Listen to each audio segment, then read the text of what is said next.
A four-state job recruiter says this is one of the best times ever to find a decent paying job. Details are coming up.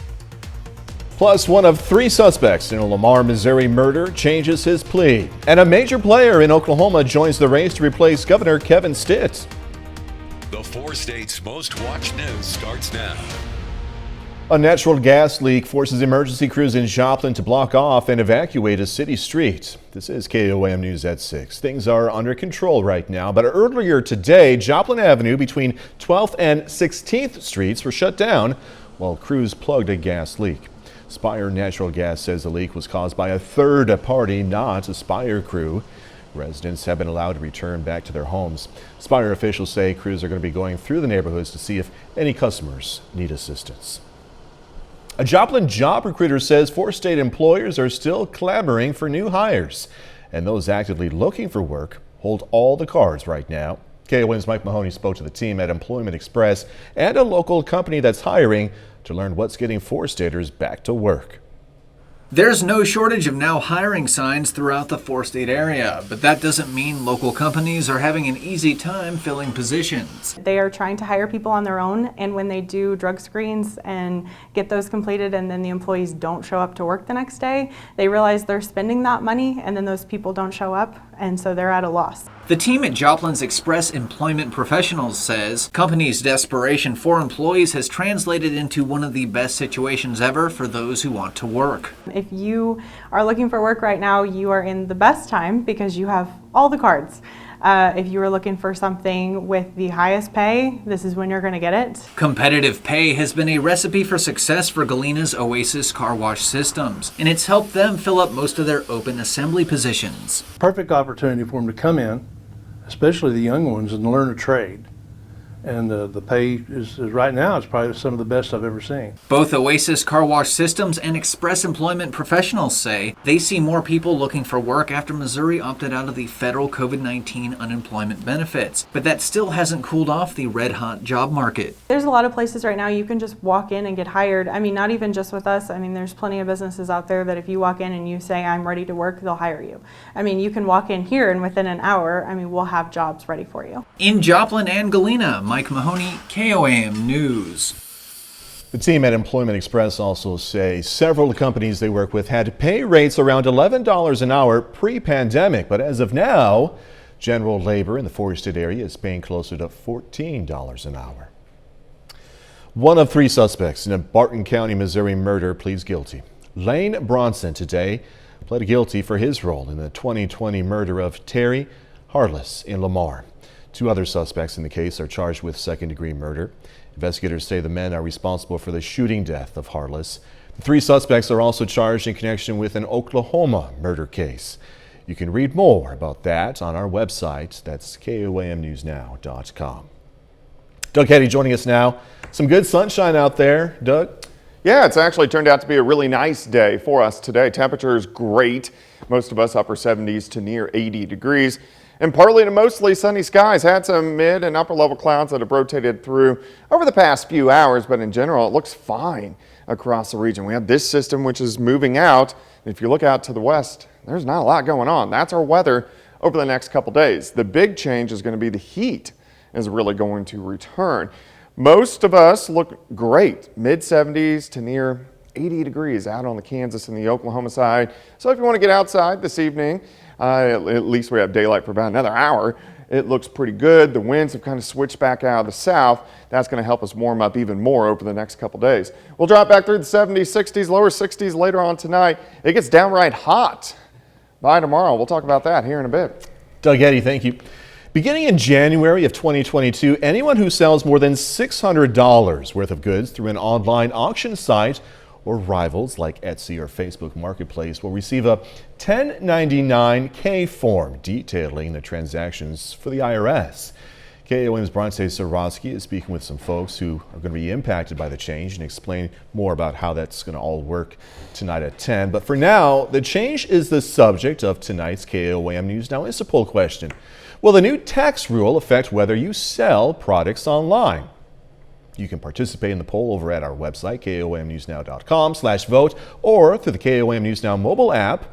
Results are updated live, and we'll check in on the numbers here in a bit.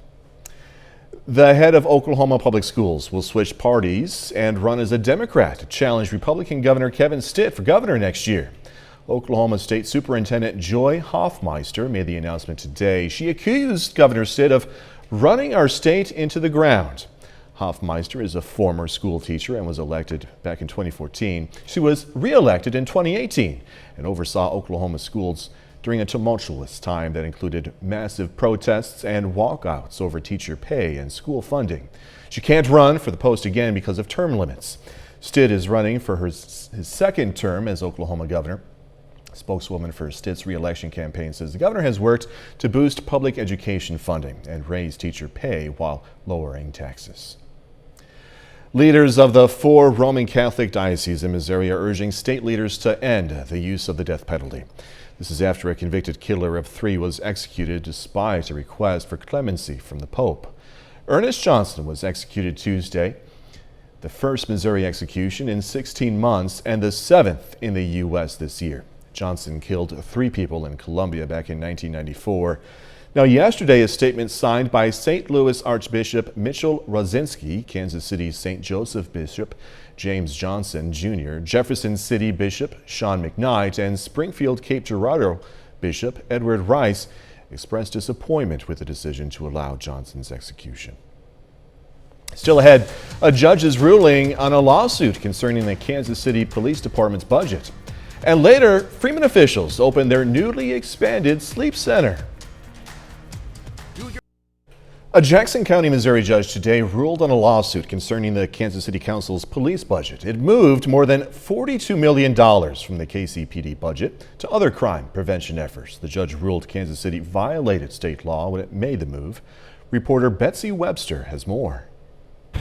In many ways, it's a narrow ruling, less about the money and more about when the city tried to reallocate police funds. It did so in May, after the police budget had already been set. If we want to have this conversation about how much the department should be funded or not funded, there's a time and a place to have that conversation. That was Pat McInerney's argument. He's the attorney for the Board of Police Commissioners and a former member.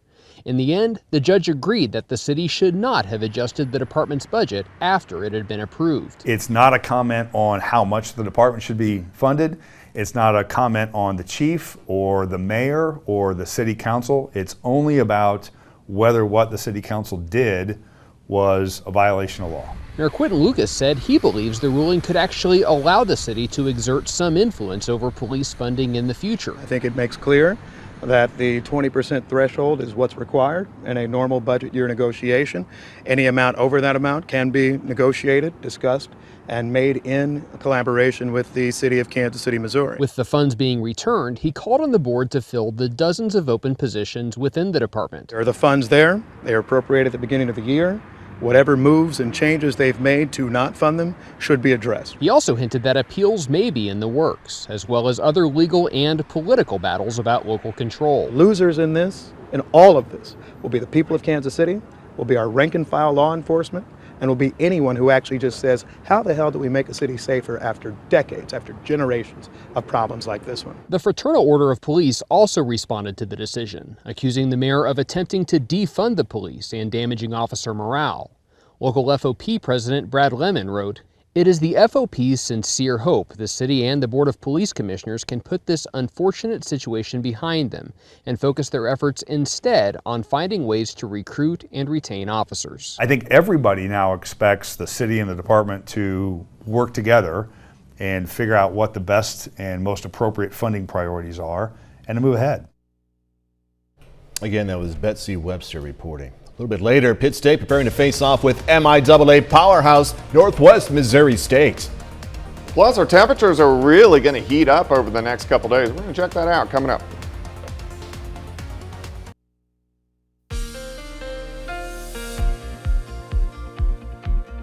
It definitely turned out to be a great day for us today. Temperatures fantastic, upper 70s to lower 80s, depending on where you live. On the Missouri and the Arkansas side, mainly into the mid to upper 70s. But as you work a little bit farther toward the west, into the 80s, still into the 80s, even after 6. 80 in Chanute, 81 Independence, Chatopa's at 78. And then everybody else mainly mid to upper 70s. But we're really going to turn up the dial on the heat as we go through the next couple days, it really just kind of gets hot. The winds have switched out of the south, so now we have a light southerly wind, and the winds will start to pick up, and that's going to help our temperatures warm up even more as we go through the next couple days. Looking outside right now, one big change, of course, it's getting dark very early now. It's pitch dark just after 7, so of course the sun is setting. Currently sitting at 77. We have south winds at about 5. Humidity is at 54%. Through the evening hours, we drop back through the 70s, 60s, eventually down into lower 60s a little bit later on tonight, but still a very comfortable night. Nothing going on here. This is just ground clutter that's being picked up on the radar as this storm system that gave us a few random showers, light little sprinkles over the past couple days, is rotating off toward the north and to the east. And this system is out of here, but if we look out toward the west, here's a little ridge of high pressure. This is going to roll in the next couple days. What that means for us is we get hot, and then we have storm systems waiting in the wing. Those will start to affect us by the time we head into the second half of the weekend. Until then, nothing's really going to happen. All right, partly cloudy skies for us tonight, partly to mostly sunny skies for us tomorrow. Mid-80s by noon. We're going to be near 90 during the afternoon, so it's just going to be hot. At least the humidity is not going to be that high, but it's going to be hot. 62 to start, 85 by noon, high temp of 90, a south wind at 5 to 15. Tomorrow night, we'll start to get some mid and upper level clouds in here, but it looks fine. If you're heading to any high school football games tomorrow evening, it's going to be fine. It's just going to be warm as we are going to be sitting into low to mid 80s during the football games. As we go into Saturday, hot again. High temps right around 90. Saturday evening looks fine. And then as we head into Sunday morning, it still looks pretty good. We'll only drop back into the lower 70s for overnight lows. Then we start to see the changes. Let's go into Sunday afternoon. Hot again, mid to upper 80s, but a cold front. You can see the wind shift line across central Kansas slides in. So Sunday night, I think all Sunday is going to be dry. Sunday night, we're going to start to get some thunderstorms. Some of these could sneak in to the Kansas City area during the Chiefs games Sunday evening, so we'll have to watch that. But this is going to be a line of showers and thunderstorms. These are most likely going to be strong to severe, so we need to watch that Sunday night. Leftover showers on Monday, then we do it again Tuesday night into Wednesday. Our next system, more showers and thunderstorms, and again a severe threat on Tuesday. So we have at least 2 shots for severe weather next week. But the weather looks good for the next few days. 90 tomorrow, 91 on Saturday, 88 on Sunday, and then back down to where we should be for this time of the year most of next week. Yeah, I guess I overall I don't like the shorter days because less daylight. That's my feeling on it. You just got to get up early. Yeah, it's dark. I know.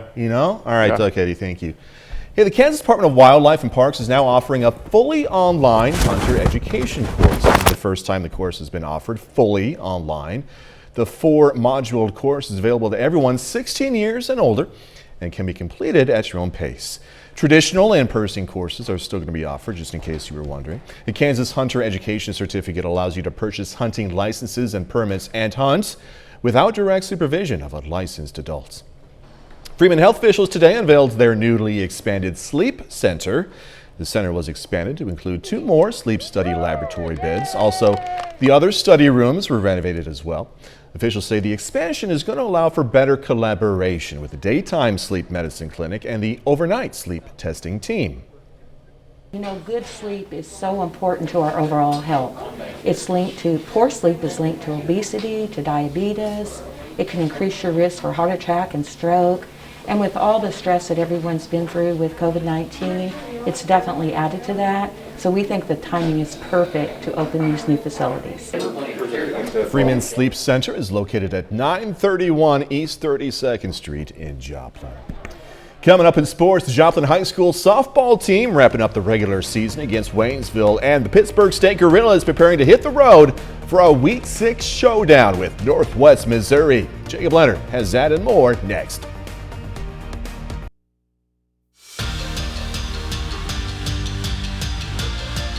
The Pittsburgh State Gorillas won 3 games in a row to get to 4-1 on the season.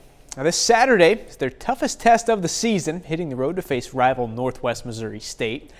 Now the Bearcats are unbeaten, 4-0 heading into Saturday's game, and ranked number 2 in the nation in this week's coaches poll. How to win this one, Pitt State gonna have to do something nobody's done yet on Northwest: score. Through 4 games, the Bearcats have allowed just 21 total points and have yet to allow more than 7 in a game. They're a big challenge, that's for sure. They have the personnel, and they have a great scheme on defense. And so, they do a great job. They've given up 2 touchdowns on defense the entire year, and they average about 1 yard per carry. So our guys and our football team will have its work cut out for them, but we're up for that challenge, and I believe in our guys and believe in the things that we're putting together in the game plan. The Carthage Tigers and Joplin Eagles meet on Friday night in Joplin. Both teams are undefeated, sitting at 6-0 heading into this week's game. They've both been dominant all year. Carthage is outscoring their opponents by an average of 35 points per game. Joplin is beating their opponents by 26 on average. Now, for whoever wins it, doesn't quite lock up the COC League title because there's still 2 weeks to go after this week. Let's just say whoever does win is in pretty good shape as far as the COC standings are concerned. Whoever wins this game is going to definitely be in the driver's seat, but you still have 2 games to go, and I don't think you can count your chickens before they hatch, as they say. Here we take a lot of pride in winning the conference championship, making sure nobody around here, we're the top dogs around here, that type of thing. But it means a lot to us, and a lot of these guys just love being the champs around here. The St. Louis Cardinals saw their season come to an end last night. The Cardinals fell to the Dodgers 3-1 in the National League wildcard game in LA. Now, the game was tied all night long, but the difference was a Chris Taylor walk-off home run in the bottom of the 9th for the Dodgers. It was a tough ending for a hot St. Louis club that had won 19 of 22 games heading into the postseason. Whoever won this game was going to have a really great chance to have a deep run in the postseason. That's how we looked at it. We really felt confident coming into this game that we were going to win today. I mean, we did. We've been playing great baseball, and the takeaway from this, from our team, is to understand how far we came, the adjustments we made, and what a great baseball team we can be when we play like we're supposed to. The Joplin Eagles wrap up their regular season softball schedule tonight at home against Waynesville, looking for their 5th win in 6 games. And that one just went final. Joplin wins 12-0 in 5. We'll have highlights and post-game reaction tonight at 10. And that's it for sports. We're back with more news after this. Take time now to honor a local veteran, Staff Sergeant Charles Boring, served in the U.S. Marine Corps, his hometown, Neodesha, Kansas. We are proud to thank and salute Staff Sergeant Charles Boring. He's tonight's 4-state hero.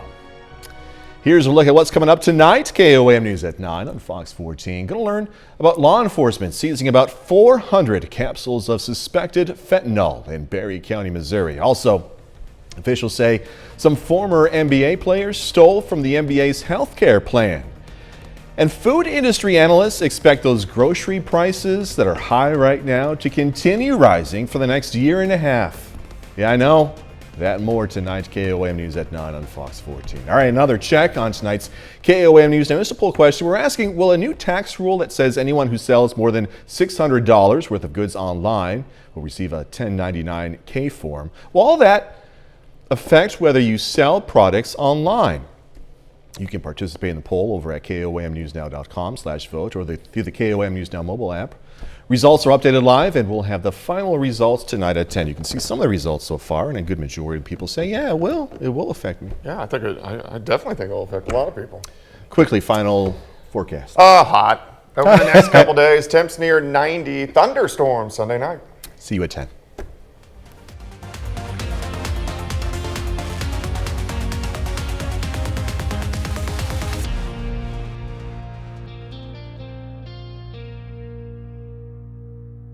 Salon service is